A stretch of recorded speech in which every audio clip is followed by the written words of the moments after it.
Olá pessoal, tudo bom? Está começando aqui a 7ª aula do SAL, chegamos na metade deste Uau. curso, olha só que bênção, tenho certeza que você já deve ter tido já experiências aí e o seu aluno também, né? Com certeza ainda tem mais 7 aulas que ele vai ser totalmente transformado.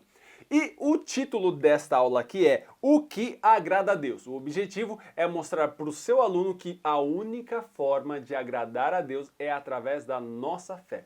Para dar a introdução e ajudar você com as perguntas, temos aqui, você já sabe, Elisa Toma. Então, para começar, Elisa, já dá essa introdução para a gente saber a respeito dessa aula. Então, nós vamos começar fazendo uma pergunta para o nosso aluno bem particular, tipo assim: o que você faria para agradar o seu esposo, ou sua esposa, um amigo? Vou fazer essa pergunta para o Fernando, tá? O que você faria para agradar a sua esposa, Fernando? Bom, conhecendo a minha esposa, eu sei que ela gosta que a gente esteja passando o tempo junto. Então eu ia sugerir, vamos no parque passear junto com a nossa filha, passar um tempo de qualidade juntos, num restaurante, coisa desse tipo. E você? Bom, eu faria uma comidinha bem gostosa pro Edu, um jantarzinho a dois, né? Bem gostosinho assim. Nossa, nem fala que eu já tô ficando com água na boca aqui. Ai, Fernando, né? Cada um tem uma maneira de agradar a outra pessoa que conhece, certo? Será que tem uma maneira de agradar a Deus? É, exatamente, isso nos leva à primeira pergunta, que diz o seguinte aqui: se você quisesse agradar a Deus, o que você faria? Bom, a Bíblia fala e nos ensina, e você vai ler esses versículos para o seu aluno, que a única maneira de nós agradarmos a Deus é através da nossa fé. E muitas coisas não acontecem na minha vida, na sua vida, porque nós não cremos. Se você vê, isso me lembra até Nazaré, por exemplo, né? Sim. Que é onde Jesus ele queria, né, fazer milagres. Sim, foi lá que Jesus cresceu, né? Cresceu, então provavelmente ele gostaria de fazer milagres ali, só que ele não fez por causa da incredulidade dos moradores, né? Então, tem aquela famosa frase: santo de casa não faz milagre. O profeta em sua casa não tem honra. Na verdade, assim, Jesus queria fazer muitos milagres em Nazaré, porque ali ele tinha muitos amigos, parentes, morou lá há muito tempo. E por causa disso, exatamente porque Jesus morou em Nazaré 30 anos ali, O pessoal falava, isso daí não é o filho do carpinteiro? Pois eu conheço jogar a bola com ele, né? Eu já sei que... Aí, literalmente, não botavam fé. Não né? botavam A gente fala assim, fé. bota uma fé, né? É verdade. Literalmente, eles não botavam fé. Então, Jesus, não é que ele não queria fazer milagres ali. Jesus queria muito fazer milagres, mas a incredulidade do povo fez com que Jesus não operasse muitos milagres. Isso aí. Então, agora vamos já para a pergunta de número 2. Porque, afinal de contas, se precisa de fé para ter milagres e para agradar a Deus, então, o que é fé? Bom, fé é a certeza de que aquilo que nós esperamos vai acontecer. E nesta aula nós damos o exemplo de Josué e Calebe. Por quê? Porque eles creram sem ver. Eu gosto muito da história de Josué e Calebe, porque eles foram 2 dos espias enviados para ver se a terra prometida era realmente boa. E eles viram e falaram, meu Deus, que terra maravilhosa, mana, leite e mel, uma terra com rios, com frutas, com tudo que a gente precisa. É verdade. E os outros 10 falaram, mas você viu que tem gigante? Você viu que tem guerreiro forte? Você viu que vai ser difícil? Então ficou essa dificuldade aí, né? É verdade. Eles viram toda aquela dificuldade, gigantes, homens preparados na guerra. A terra estava tomada por essas pessoas e eles falaram, nós vamos morrer, é melhor não, vamos voltar, esse negócio não vai dar certo. Mas Josué e Calebe tiveram uma outra postura. Eles falaram assim, não, nós vamos possuir esta terra, vamos crer nas promessas de Deus. E esse é o ponto. Crer nas promessas de Deus. Eles se firmaram nisso, isso é fé. Eles creram na promessa. Não é crer, não, olha, acho que vai dar certo. Não, eles se fundamentaram na palavra, na promessa de Deus. Porque às vezes as más notícias podem afetar e a pessoa começa a perder a fé. E pode, até o seu aluno pode passar por isso. As más notícias vai dar errado. Vai dar errado. E, professor, você deve inspirar seu aluno a crer, como Josué e Caleb. É isso aí. Então, isso nos leva à próxima pergunta, pergunta de número 3, que diz assim, ó: temos que ter fé, mas fé em quem? Em quem, professor? Em quem nós temos que ter fé? Muitas pessoas têm muita fé.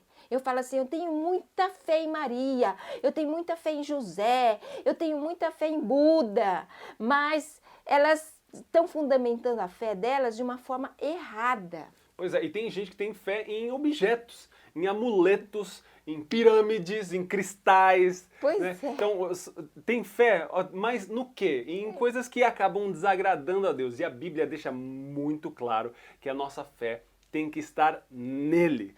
Nossa fé tem que estar completamente fundamentada em Deus. É isso aí. Né? Então, vamos agora para a nossa quarta pergunta, que diz assim: como deve ser nosso pedido a Deus? Em nome de quem pedimos? De Maria? De Pedro? De João? Ou no nome de algum outro santo? E aí? Muito importante esta pergunta, porque a maioria dos cristãos terminam fazendo o pedido em nome de Jesus. Mas isso não é um chavão, não é uma forma religiosa de pedir. A gente fala até amém, e as pessoas às vezes não sabem, né? Amém significa assim seja. Isso. Só que as pessoas acham que é uma forma religiosa de terminar. A oração lá é obrigatoriamente necessário terminar com um amém, né? É isso aí. Aliás, tem gente que fala, de repente, você já deve ter visto gente pregando, falando assim, de repente aí vem o diabo e rouba todas as suas coisas na sua casa, amém? E os irmãos falam amém, não sabem o que é amém.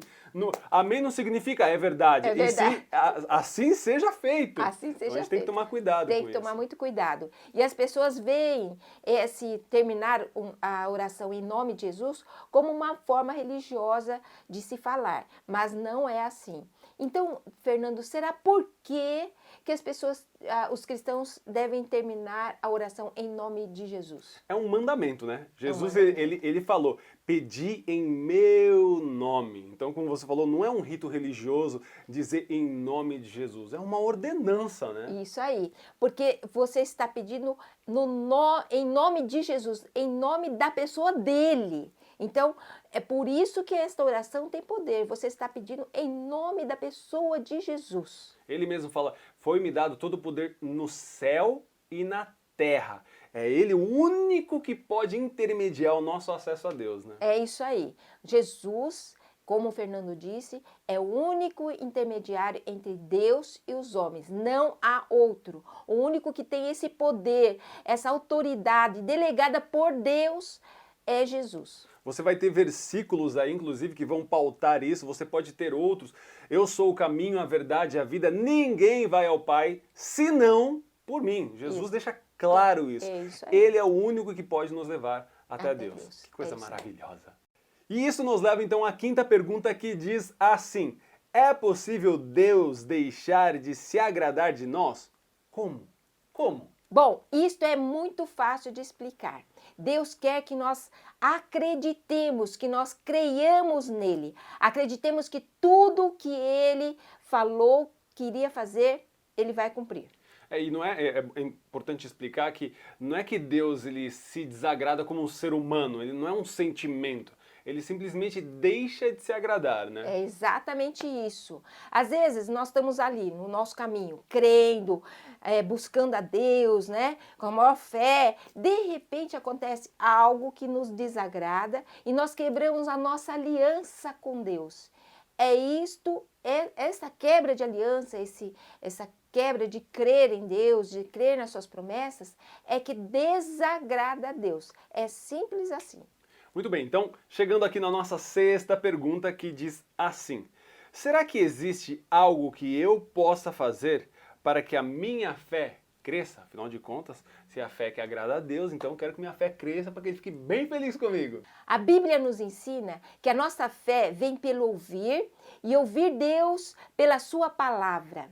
Então nós temos que ler mais a Bíblia, estudar mais ela. A palavra de Deus é como um alimento para nossas vidas. Quanto mais a gente lê a Bíblia, mais a gente é fundamentado em Cristo, né? É verdade. Eu costumo dizer que a gente tem que ler a Bíblia até que ela fale conosco. Você já pode até falar isso para o seu aluno, leia a Bíblia até que Deus fale com você através dela, porque, como você falou, é nosso alimento, É né? o nosso alimento. E através da Bíblia, nós conhecemos mais a Deus, os seus planos, tudo o que se diz em relação a Deus, nós o conhecemos. Nós vemos tantas coisas maravilhosas que Deus faz no passado, que nós podemos crer no nosso futuro.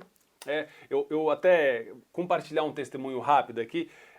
A nossa filha nasceu e ela ficou com a gente, a minha esposa ela ficou de licença 4 meses, mas aí chegou a hora de trabalhar. E quem que ia ficar com ela? Eu trabalho o dia inteiro, minha esposa ia trabalhar e com quem ia ficar aquela raridade do nosso coração? Então aí começou a surgir aquele, ai meu Deus, e agora, e agora, e agora? Eu falei para minha esposa, calma, sabe por quê? Porque a palavra de Deus diz que os filhos são herança do Senhor. A gente vai crer nesta palavra, a gente vai se apegar a esta palavra e foi isso que trouxe paz ao nosso coração. E hoje temos aí uma babá, né, que inclusive é cristã, ama a nossa filha, mas por quê? Passamos por aí um aperto, aquela ansiedade, mas nós cremos na palavra, nós tivemos fé em Deus através da sua promessa. Então, a nossa fé, ela não é um pensamento positivo, né? É, Fica cada vez mais claro isso. E o professor tem que deixar bem fundamentado isso na... Separar bem o que é pensamento positivo, que é fundamentado no eu acho que vai dar certo, isso aí. do que a fé que é fundamentado na Escritura. Isso, né? é exatamente isso. Porque a nossa fé tem que ter a certeza fundamentada, a nossa certeza de que vai acontecer está fundamentada na pessoa que Deus é. É isso que você tem que deixar para o teu aluno. Nossa fé é fundamentada no conhecimento né? da pessoa de Deus. Porque quanto mais você lê a Bíblia, Isso. que é o que você falou, né, o texto que a gente usa aí, você lê a Bíblia e aí você vai crescendo nessa fé. Por quê? Porque você vai descobrindo quem Deus é, o caráter de Deus. É isso aí. Então isso nos leva agora para a nossa 7ª pergunta, a nossa última pergunta, que diz assim, ó: que tamanho precisa ser a minha fé?